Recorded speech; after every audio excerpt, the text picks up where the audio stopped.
claiming it identified several candidates of desperate suspects who had advanced toward Israeli forces and posed a threat to them. And then claiming that that led to them firing warning shots. But again, despite that, the deal has survived for now. As well as known what the agreement hostages on Thursday, just like we had previously agreed on Wednesday to free more hostages. And so with all that, we saw early this morning checkpoints opening up and tens of thousands of displaced Palestinians beginning returning home towards Gaza. Of course, they are largely returning home to ruin. And this notably as the second and far more difficult phase of the ceasefire deal hasn't yet been negotiated. Right? Hamas says it won't release the 60 or so hostages unless Israel remains. Netanyahu says he's still committed to destroying the group and his nearly 18-year rule over Gaza.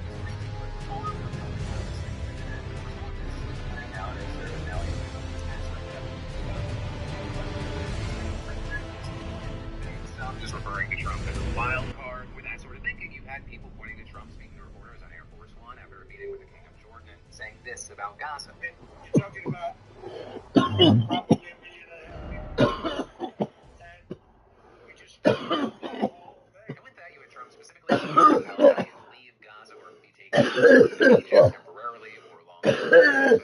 Almost everything's demolished and people are dying there, so I'd rather get involved with some of the Arab nations and build housing in a different location where they can maybe live in peace. So part of what we saw with the reactions were people going, well, what do you mean by that? Right, asking, what are you actually suggesting? People claiming that it sounds a lot like ethnic cleansing. For example, the director of one Palestinian rights group saying to, quote, leave Gaza immediately after the war would in fact be a continuation of the war through the ethnic cleansing of the Palestinian people. And there, what we've seen in response as a filming as a senior Trump administration official saying, quote, you cannot demand that people remain in an uninhabitable place for political reasons, but then also adding that Palestinians might be provided with an assurance they could eventually return. Of course, as we've seen reported by The Guardian, there would be very little trust in any offer of temporary relocation outside of Gaza to allow for reconstruction, especially given the history of repeated displacement starting with the initial expulsion of roughly 700,000 Palestinians after the creation of Israel. But at that time, many reportedly thought they were just leaving temporarily and for decades held on to the keys for home they hoped to reclaim. And that's without mentioning the far-right Israeli politicians, right? They welcomed Trump's proposal, but also didn't give any indication they saw it as only a temporary solution. With one,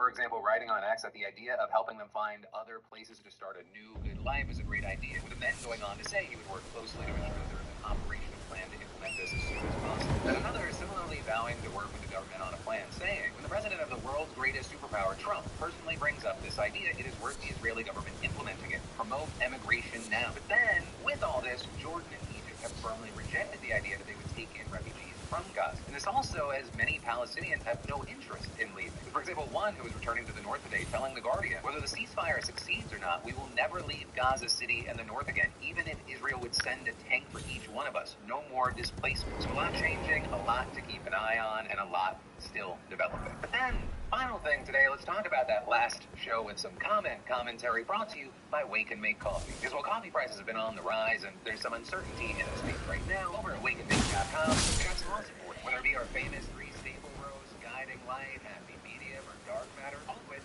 actually you can get right now for 50% off your first bag. Plus, we also have the new International Coffee of the Month Club, where every single month, directly to your door, you get a brand new roast to try. So yeah, get some fantastic coffee over at wakeandmake.com. It helps support the show. But like I said, let's dive into those comments and some commentary. And unsurprisingly, there were a lot of comments about ADHD. One of the most popular being, one comment starts with, if you have ADHD, go into diet sooner, and then they'll take 1 minute to get why, as if everyone knows to pay attention to what objectively. Every single show, I will always stress this, we have time codes. It's both in the description and at the bottom of the video if you hover over. So if you ever want to jump around, you're into that one story, you can. But then also, in addition to comments like that, some as an adult with recently diagnosed ADHD. Let me tell you, it's not alcohol or smoking that'll get me, can't stand either. It's time management and lack of motivation to do tasks necessary to my well-being that are amplified by anxiety and depression. The world does not move slowly enough for me to handle it and me. Some of y'all also chiming in. If anything related to ADHD is going to make my life shorter, it's definitely my reluctance to follow through with making doctor's appointments and returning phone calls. We also saw Ronnie sharing, I'm an adult woman with ADHD, saying I was diagnosed with depression at the age of 9, but only diagnosed with ADHD at 30. One of the things I never see experts talk about is how ADHD can cause depression. Many only treat the symptom and not the cause, leaving people with having to deal with lifelong struggles with depression. That feeling of never being good enough, feeling like you are hated or did something wrong, are major contributions to that depression. But then Ronnie adding, life has been 200 times better since being on ADHD medication, and my psych is currently weaning me off the antidepressants. And then, as far as other conversations, there was unsurprisingly a lot of comments about Donald Trump and that interview and the updates. And there were a few different things being hit on in the comments regarding the interview, regarding Trump saying that he may shut FEMA down and that the states can just figure out how to deal with it and there can be kind of a more direct relationship. You saw comments like Maxine's that read, let the states handle it. As someone who lives in Texas, that terrifies me. Our energy grid is hot garbage. We literally cannot handle anything by ourselves. Also, something else that stuck out to a number of people was Trump talking about Biden and pardons, with some mocking Trump here, saying this guy went around giving everybody pardons. The man who pardoned 1,500 people in one go. Meanwhile, Murray saying, why does Trump think Biden needed to pardon himself? Didn't his Supreme Court say presidents can do whatever the fuck they want? And the presidential immunity thing was something that just kind of kept getting hit on, with people saying Trump implying he might prosecute Biden, completely forgetting the presidential immunity ruling he pushed for is disgusting. But with all that said, let me end today on a non-specific comment that read, thanks, Phil. I wasn't sure if I could function without the daily dose of existential crisis. I know you're joking, but you're welcome. I just hope this 20 to 30 minute daily show, it consolidates a lot and it can be a big part of your news diet rather than just being a small part of just an all-consuming thing. We got natural disasters, political chaos. There's a new culture war thing popping up every day. People are freaking out. It genuinely does feel, I know I opened the show with it, but it genuinely feels like we are stuck inside of a snow globe and some asshole keeps shaking. And if you do not compartmentalize, you do not set around times to just be a human outside of the fucking chaos of the world, that you don't have something that you can hold on to and be like, okay, it'll drag you down to a place that'll be very hard to get out of. But that, my friends, is the end of your Monday evening, Tuesday morning dive into the news. And just remember, you get a brand new Philip DeFranco show every Monday, Tuesday, Wednesday, and Thursday at 6 p.m. Eastern, 3 p.m. Pacific. Thank you for watching. I love your faces, and I'll see you right back here tomorrow. All right, y'all, so the MAGA bandwagon effect is still in full swing. It drives me crazy, but day in and day out, more and more are hopping on it. So we just talked before about the media sphere, calling on full MAGA, that they're pathetic little weasels, and they are not independent free thinkers, they're not anti-establishment, they are wave riders, they are narrative hunters. Well, now, you also have the Bill Maher sphere doing the same thing, right? They're doing the same thing. They're going, where's culture at? Where's society? What direction is the wind blowing? I'm going that way. I'm going that way. You guys like me, right? You guys like me, right? You guys like me, right? It's so sad. It's so weak. This is what weak men do. Right? This is what weak men do. It is. Right? And I used to like Maher. I used to love You're About to See Stephen A. Smith. I'm endlessly entertained by Stephen A. Smith. I always enjoy his commentary. But man, it's getting worse and worse on a daily basis with just how much they're humiliating themselves. And they're bending over and spreading their cheeks and saying, hey, MAGA, come get some. So here we go. Let's start, and then I'll react. Here's the deal. The man was impeached twice. He was convicted on 34 felony counts. And the American people still say he's closer to normal than what we exactly left. That's what they say. He's closer to normal. Why? Because something that pertains when you talk about the transgender, when you talk about the issues that pertain to less than 1% of the population, the Democratic Party came to court and said that was a priority. Also, many other issues.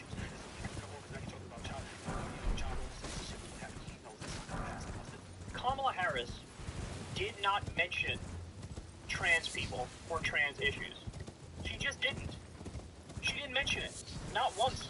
They had to drag out a video from like fucking 2019 to try to hit her with that.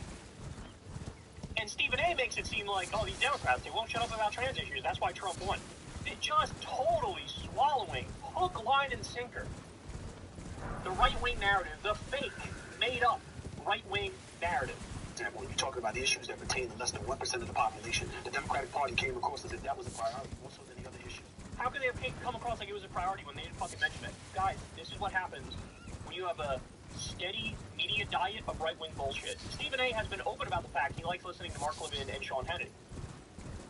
Well, this is what happens. When you listen to them and they lie to you and they make you think that's reality. He knows that's not going to pass the muster, but he knows that he made that promise. So when he shows up week one on Capitol Hill, he says this is what we're going to do through that executive order. Even though it's going to be shot down in the courts and what have you, he said, I kept my promise. I'm not going to say I kept my promise.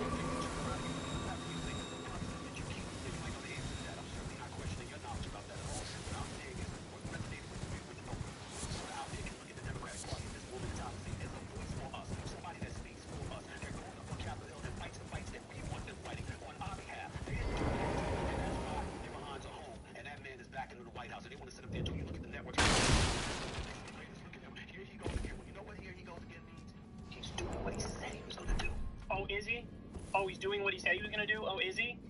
Remember when he said repeatedly he had absolutely nothing to do with Project 2025, and Project 2025 has some wacky ideas and he's not going to do it, and a time analysis has found nearly 2/3 of the executive actions Trump has issued mirror or partially mirror proposals from Project 2025. In some ways, he's doing the exact opposite of what he said he was going to do. Make America great again. America first. America first. So why did he sign an executive order that raises drug prices on day one? Why did he sign an executive order that green lights corruption among his cabinet members on day one? Why did he pardon 1,500 January 6 rioters and insurrectionists, including many of which were cop beaters, and one of them was a Fredophile? Why? Is that what Americans voted for him for? Please, please, release the Fredophiles! Release the cop beaters! Release the guy who wore a sweatshirt that said Camp Auschwitz on it. Is that what Americans were clamoring for? Is that Trump keeping his word? Is that what it is? Just falling hook, line, and sinker for all the right-wing narratives. All the right-wing narratives. And fights the fights that we want them fighting on our behalf. They didn't do that. And that's why they're behind the home. And that man is back in the White House. And they want to sit up there until you look at the networks right now. They're talking about it. Look at it. This is the latest. Look at him. Here he goes again. Well, you know what here he goes again means? He's doing what he said he was going to do. He promised you he was going to do these things. And he walked into office week 1, and that's exactly what he's doing. And he said, y'all do something about it. And try to do something about it. And he can't do anything now. Now they talking about that during the campaign. I mean, look, this is just a rewriting of history. That's literally all it is. It's just a complete and utter rewriting of history. The idea that on the campaign trail, while Trump was talking about real issues, and Kamala was talking about fake issues, it was Kamala who was running on a $6,000 child tax credit. Kamala was running on it. It was Kamala who said, we're going to ban price gouging for groceries. She was talking about actual serious issues. And she did not mention race, gender, trans people, pronouns, Latinx, cancel culture, political correctness. She repeatedly said she would represent all Americans. On the issue of the border, she ran to the right, even though everybody now is pretending like she didn't at all. She talked about owning a gun, ran on freedom and patriotism. Like, on certain issues, she did the thing that everybody says, oh, you should do that. She did it. And that didn't fucking work. That didn't work. And everybody just ignored this stuff on reducing medical debt and banning price gouging and the $6,000 child tax credit. And even to his point about, like, well, what about the promise of the Democrats? They didn't do anything. Do you want to compare record for record? Is that what you want to do? You want to talk about Trump's record versus the record of the Democrats? We can do that. We can have that conversation. I mean, part of the problem was that Biden was incapable of actually making any case whatsoever. So he never brought up, hey, I did student loan reduction and tried 3 different ways to get it through, even with the Supreme Court blocking me. We did $1,400 stimulus checks. We pulled out of Afghanistan like we said we were going to do. We did project labor agreements for construction workers, which raises their pay. We overturned the Supreme Court when they tried to slap down the EPA from being able to regulate for the environment. We did $15 minimum wage for federal contractors and employees. That's like 400,000 workers. We funded Obamacare to the tune of $64 billion. We added 800,000 manufacturing jobs. We did the CHIPS Act. We did the Infrastructure Bill. We did the Inflation Reduction Act. We did the 15% corporate minimum tax rate. Yeah, part of the problem was he wasn't able to make those cases because he's 1,000 years old. But Stephen A., this is where I flip on you and I say, you're in the media, you want to get involved in political commentary, why are you not educating people on it? You have the ability to read about these things and learn about these things and talk about these things. And instead of going out there and telling people the truth, giving people the reality, he plays this game where he pretends like, bro, Trump is doing what he said, and the Democrats are not doing what they said. The Democrats are obsessed with trans issues, and they run on that, even though they literally didn't run on that, and they're not obsessed with it, and Kamala didn't even fucking mention it. I mean, this is hopping on the fucking bandwagon. That's what this is. Hopping on the MAGA bandwagon. Everybody, I love how, even now in a scenario, we have Republican House, Republican Senate, Republican presidency. They have the trifecta. They have total control. Trump broke the record on day one with executive orders. Like 98% of them, all bad. And people are still out there like, the fucking Democrats, bro. What will it take for you to focus on the people who actually have the power, who are actually doing the bad things right now, as we speak, right now? And the answer is there's nothing. Why? Because everybody's going like this. Where's the cultural and political winds blowing? I'm with you, Americans. I'm with you. Even though it's a misreading of the situation, because Trump only won the popular vote by 1.4 percentage points. And there was a number of polls that just came out, by the way, I should be clear about this, where like all of the main things Trump is doing, they were polled, all of them are unpopular, everyone. But no, why talk about that when you can go back to the fucking well that never runs dry of no matter what happens, let's shit on the Democrats and shit on liberals and shit on leftists.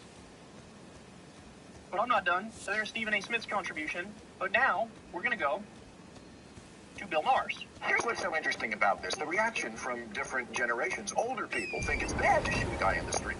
Talking about Luigi Mangione here and the far left. Or somewhat acceptable, where only 9% find it so extra. Which confirms something I wish wasn't true, but unfortunately is about, certainly not all, but too many Gen Zers. They're fucking stupid. Small contribution to the political dialogue in this country after Donald Trump won the White House, Republicans won the House and the Senate, and Trump just broke the number of executive orders he signed the first day, where 98% of them were horrifically terrible, like raising drug prices, pardoning 1,500 January 6th offenders, 45% of which were violent and committed felonies, increased corruption for his cabinet in the White House. These are the executive orders he signed. This is Bill Maher's contribution. The week where he can and should be talking about what Trump is actually doing now that he has the power. This is his contribution. Isn't Gen Z fucking stupid? Aren't they stupid? Please, I'm Bill Maher. Okay. I don't know what they're teaching them in college these days, but they all seem to have majored in simplicity. Oppressed and oppressor. No in between. Healthcare, good guys and bad guys. It's simple. What Trump said, nobody knew that healthcare could be so complicated. He was wrong. It's not complicated. It's simple. It's as simple as shooting your insurance agent. Bad guys get shot. Hello, you never saw John Wick? Yeah, I'm thinking now maybe it wasn't a great idea to make every single movie about someone who's a hitman. And so here I am again, feeling like an old school liberal at odds with the new politics of the far left. Because Again, Republicans just got power across the government. Trump signing a bunch of horrific executive orders, things that Bill Maher would agree with if you take him at his word previously. He said, the far left is so stupid, bro. They had nothing. Zero power. Zero cultural sway. Nothing. And that's what you're focusing on? The first week of Trump's time in office? wasn't that long ago when liberals thought shooting people who don't share your politics was bad. Or at least a microaggression. Bill Maher is doing what I like to call here the cult of fake nuance. Where he's like, bro, you guys are saying healthcare is simple, and you should just shoot the insurance executive. And I'm saying, it's actually really complicated, bro, and that doesn't really talk about, oh, really? That doesn't systemically fix our healthcare system? The health insurance, I didn't know that. We didn't know that. Safe Of course we fucking know that. Of course we know the nuts and the bolts and dotting all the I's and crossing all the T's is a very difficult thing. But the core of the point here is, we have vicious mafia middlemen who are parasites and moochers, and they are robbing you. They're getting in between you and your doctor and taking their cut. That is a huge problem. Other developed countries don't have a mafia middleman. They don't have for-profit health insurance. They have the government is the single payer, the single insurer. So you pay taxes, that money goes to many things, but one of the things it goes towards is when you get sick, you get help, and that's the end of the conversation, and you don't get a fucking bill for it. So yes, in some ways, it's a complicated conversation. In other ways, Bill, it's actually not so complicated. Not everything should be for fucking profit.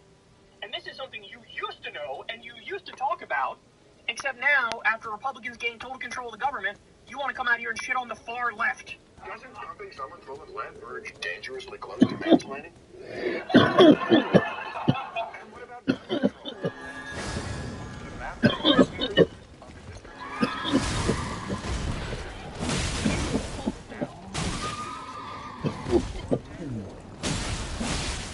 Parties having death squads? So, Luigi, I say to you, fucking prison where being handsome always makes you No,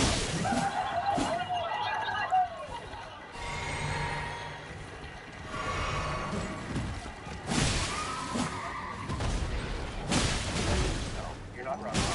You're not a hero. You're a typical member of your generation, too lazy to do the work to really understand an issue, but having all of business experience just as boring for it. That's the guy who's in on Israel Palestine is Palestinians are wrong, they're all Hamas and Israel's right and the genocide is good. Please tell me more about how highfalutin you are and how great your mind works and how much you dove into all the aspects of all these issues. Bill, you're a joke. You're a hack. You are completely and utterly out of touch. And again, I want to reiterate this point. Republicans have the House, the Senate, and the presidency. Trump just broke the record for executive orders. Virtually all of them bad. He's got nothing to say about it. His first monologue. The monologue is where he really gets to put out there what he's been thinking about. He writes a whole monologue. It's about how horrible Luigi Mangione is and how stupid Gen Z is and how horrible the far left is. The same mentality I saw this month when internet lowlifes posted about their completely and watching fall-off people sleeping out in their homes and dying fires. You see what he's doing here? He's literally taking anonymous Twitter accounts that could very well be fucking bots and saying, this represents the left, this represents Gen Z. This is like a fucking Fox News boomer trick. Take whatever you can find that is the most extreme, and then pretend like this is what the Democrats and the liberals and the leftists stand for, and this has to stop. Is that really the biggest problem we have in this country right now, Bill Maher? Likely bot accounts posting glee about some rich people's houses burning down. Is that really what you want to focus on with your fucking, million view HBO show the first week of the Republican trifecta presidency where they're taking away all sorts of... They fucking got rid of basic civil rights protections, and this is what he's talking about. Has to find a way. Jiu-jitsu, oh my god, the left is wrong about everything. Thank you, Bill, for your contribution. He's talking about a fucking great writer. I cannot stand. I'm declaring war on all of the wave riders, on all of the narrative hunters, on all the pick-me's. This is MAGA, pick me! I'll come to your side, pick me, pick me! That's what this is. Desperately trying to maintain relevance by chasing where they think the country is. That's what this is. There's not an original bone in his body. There's not a single principle or conviction or ideological point or policy he will stand by and fight for. He will abandon it all to be the smug, smarmy little weasel who gets, oh, I'm edgy, bro. I'm so edgy. And that's why I'll spend all my time shitting on the people with no money and no power and no control in this government as Republicans destroy everything in fucking sight. Are you going to cover the Chinese AI being more efficient or something? I don't know about... I saw that, and I don't even know what to say about it. Like, the devil tech from China might be more efficient. I don't even know what that means. What do we mean more efficient? Like it posts misinformation faster? I don't understand. It's open source, which is important, but I hate all of it. It uses less GPU power by 50 times, but I hate it. I don't want it. It means that American companies won't achieve monopoly, and I hate it. It can be awful, but it makes Silicon Valley mad, so that's a silver lining. Because they don't like Silicon Valley being mad. I guess I'm pretty happy. Demand source from that chatter that said it's open source, that's an insane claim. I saw people on Twitter saying it's open source. Is it not open source? I mean, we're going to read an article, I guess. The Chinese artificial intelligence is Silicon Valley modeling and how its program is nearly matched American rivals despite using inferior chips. I thought it was like 50 times better or something. It is open source. It's efficient, nearly as good. 50 times, not percent. Okay. Competes tasks with a comparable proficiency to OpenAI's O1 at a fraction of the cost. Claims it built it for just $5.58 million, a fraction of the time and cost required by its Silicon Valley competitors. I'm not gonna lie, and this might come across. So my position is and sociology-driven one, not my field of study. I'm going to further into my criticisms.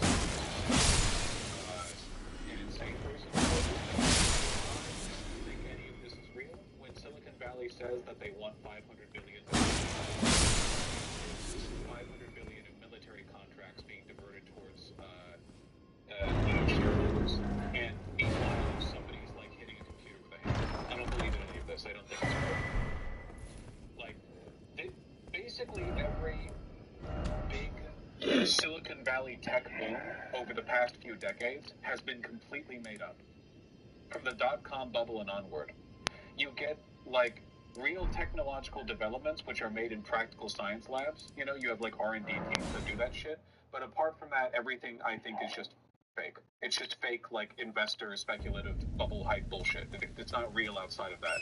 It exists entirely to wow people. It's just horse shit. I don't believe it. It's fake. It's gay. I don't believe in it. So when they say China did a much better version for 5.58 million, all I get from this is that the Silicon Valley guys were making gibbering noises with their mouth and sitting on their thumbs this whole time. I don't think they were doing anything real. I just don't. Why would I trust the least trustworthy people on Earth? The only thing that these tech oligarchs seem to actually want is being a god king. You saw that Sam Altman clip of OpenAI fame, where he was like, the social contract might need to be, reinvented because of AI. Is that this guy just wants to be a god? He's just a sociopath. He's megalomaniacal. I don't think he knows very much about tech. People credit Elon for being a tech genius. He doesn't know anything about tech. He just buys companies. So who here knows tech? I will be convinced this is real when I get a step-by-step breakdown from one of these tech oligarchs explaining how any of this works. I mean it. I want them to go to a computer and sit down and be like, okay, so here's some stuff I do. And I want to watch it, and if it passes my sniff test, then I'll think it's real. And until that, I don't think it's real. I think that we've been sitting on our thumbs and China just did something and it's like, oh, it's better because we were actually doing it. I don't know how we're supposed to compete in the real world like this. Like, the actual industrial constructive capabilities of China vastly exceed the United States. The fact that we have more money is largely due to the fact that more money swims around in speculation here. But in terms of like what's actually made, what we produce, and all of our children are retards. They're all retarded. Nobody knows how to write or whatever. All the school shooter manifestos look like they were written by a deranged 4-year-old. So, like, where are we going with this? Everyone's illiterate. The average American is like a 6th grade reading level. I think if I went to China, I bet you the average student over there is way more literate in Chinese, like, relatively speaking, than the average American student. Our education system is astonishingly bad in outcome. And ChatGPT, now everyone's just doing their essays with, large language models. It's insane. Why is our education so bad, though?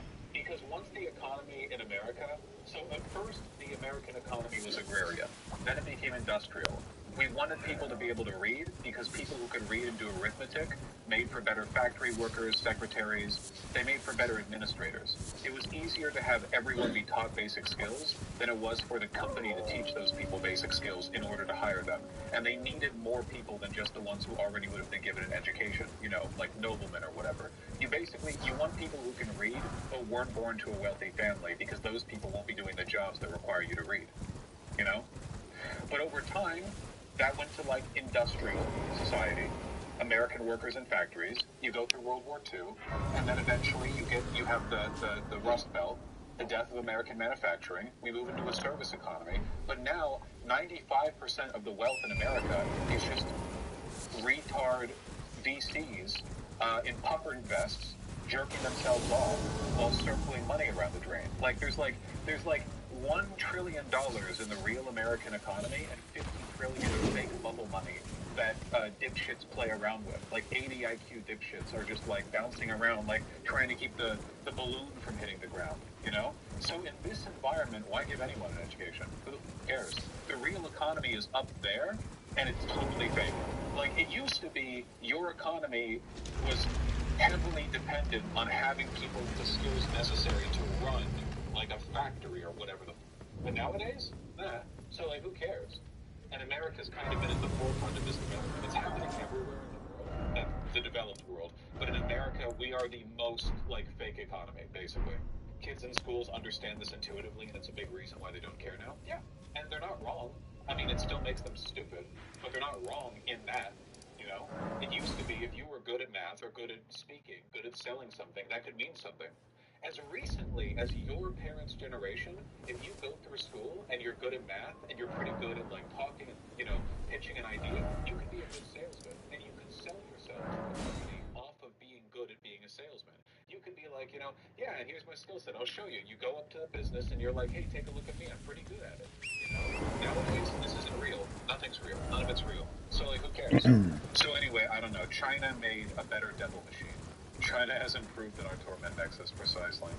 Chinese AI startups are currently valued at a fraction of U.S. companies such as OpenAI, which was recently valued at $157 billion.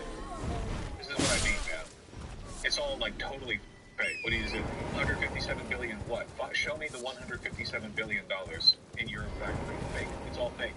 Show me the $157 billion of gold, silver, and precious gems that you have in a room somewhere. And if you can't, it's fake.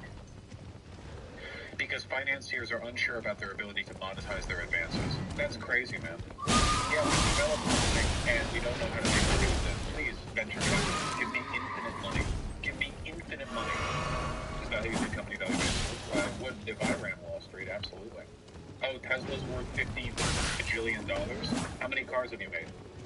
Oh, less than everyone else? Toyota? Okay. $5. $5. 5 or 6. It's a 20% market. It's bananas that Tesla has a 20-to-1 price to earnings ratio. Yeah, literally. Because again, like, none of the actual economy is in what the thing produces. No one uses it. We have enough wealth in the world to give everyone an upper middle class life. Like, unironically, we could. It would take some time, but the amount of, like, productive efficiency in the way the resources we have, how we use them, we can easily do it. It would take some decades, but we could do it. Everyone on Earth, a higher class life than most of you enjoy. I guarantee it.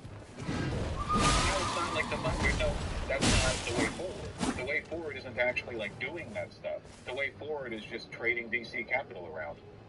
Fake economy. Marx would have, the kids would have Marx quaking on the floor. You know, that one SpongeBob episode with Squidward? Future! That'd be Marx for, like, after we brought him back. Because in Marx's time, it was like, oh, the capitalists are the people who own the factories, and the wealth of the capitalists derives from the surplus value that is stolen from the worker. And now it's like, no, Marx, you don't understand. Actually, all you have to do is convince the world's least intelligent, most gullible men that your new technology, which they don't understand how it works, will change things at some point in the future. Then they give you more money than the combined value of the United States at the time that you were alive.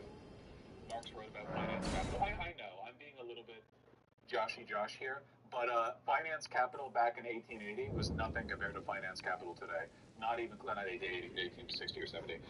Nothing compared to today. Back then, it was like, it was still tied to real production in a lot of cases. Nowadays, it's insane. We're a service economy. Well, yeah, but a service is still like a value, you know? At least a service is something. Can you explain to me why you hate AI so much? No, I'll black out if I do. You can, however, go back and watch any video I've ever done on the subject. You probably got like 60 to 80 hours of me yelling at chat over it. It's basically like the maddest I ever get. Finance capital is the only thing that can grow indefinitely, which is why it's the only thing people invest in anymore. Yep, it needs to be made illegal. It's actually the only way to save the planet. I'm not facetious, like, it's literally just true. We're looking at, like, a set of cycles where it's like, this literally cannot continue. It's not even about ending capitalism. It's like, finance capital has to go first. That's like step one is that. It would be better to roll the world back economically 150 years, not like slavery and stuff, but in terms of like relation to the means of production, than it would be to roll it forward 50. Like on the current trends, going back to you patronize your local store. That store owner has the money that they circle around. It goes to the plumber. It goes to the whatever, the electric, whatever. Like all that, it keeps it most of the wealth that is generated or even stolen in a coherent. That for all of the almost certainly go back to manufacturing economy. I'm not defending the economy 150 years ago. I just don't think people understand how apocalyptic we're heading towards this. Also, that hoarded dollar does not get spent on the plumber who spends it on the food who pays the grocer. One of the best metrics that you can get for the health of a society, it's not like PPI or like GDP per capita or any bullshit like that. Gay, lame numbers. Okay, the real shit is how much does money circulate? How often does any given dollar in the economy move around and exchange hands? And the more stagnant an economy is, the worse off it gets. Right now in America, today, I'm telling you, money sits flat. The vast majority of it is in offshore accounts where the taxman can't touch it, or it sits in bank accounts, or it's just like somebody just sits on their shares, and the share might go up and down, but they're just holding it either way. That is the biggest metric. It used to be overwhelmingly the